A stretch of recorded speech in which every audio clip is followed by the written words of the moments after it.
ଦେଖନ୍ତୁ ଆମେ କହିପାରିବା ସ୍ୱାଧୀନତାର 75 ବର୍ଷ ପରେ ଭାରତୀୟ ଜନତା ପାର୍ଟି ଓଡ଼ିଶାରେ ଏକାକୀ ସରକାର କରିଛି ଏବଂ ଓଡ଼ିଶାବାସୀଙ୍କର ଆଶୀର୍ବାଦ କାରଣ ଏବଂ ନିର୍ବାଚନ ପୂର୍ବରୁ ଯେଉଁ ସଂକଳ୍ପ ପତ୍ର ଥିଲା କେଉଁ ବର୍ଗ ପାଇଁ କ'ଣ କରାଯିବ ଏବଂ ସର୍ବୋପରି ଓଡ଼ିଶାର ସର୍ବାଙ୍ଗୀନ ବିକାଶ ପାଇଁ ଆଜି ଯଦି ଆମେ କହିବା ଯେଉଁ 100 ଦିନ ପୂର୍ତ୍ତି ଅବସରରେ ଯେଉଁ କଥା ଆପଣମାନେ କହୁଥିଲେ प्रत्येक जिले में ये कार्यक्रम को लोकों पाखे केमती पहुँचब से वार्ता लोकों पाखे पहुँचू तांकर विश्वास भाजन माने केमती हेबे मु कहीं कथा कहूँ विगत 10 वर्ष भितर यशस्वी प्रधानमंत्री नरेंद्र मोदी नेतृत्व में जमी देश में जो काम होता एवं प्रत्येक वर्ष गोटे प्रकार रिपोर्ट कार्ड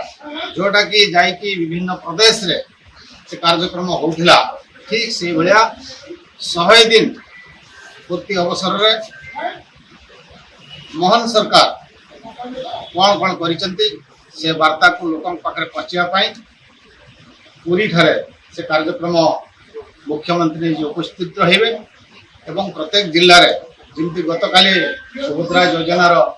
लॉन्च कले प्रधानमंत्री एवं प्रत्येक जिले में से कार्यक्रम को करागला ठीक से भाया ये कार्यक्रम एवं जो जो संकल्प पत्र जहाँ प्रतिश्रुति जाइला से सब भितर केते परिपूर्ण एवं सेटा हेबा द्वारा आगामी दिन में लोकंकर विश्वास आसबो जे निश्चित भाव में 5 वर्ष रे आहुरी अनेक कथा हेबा जाउची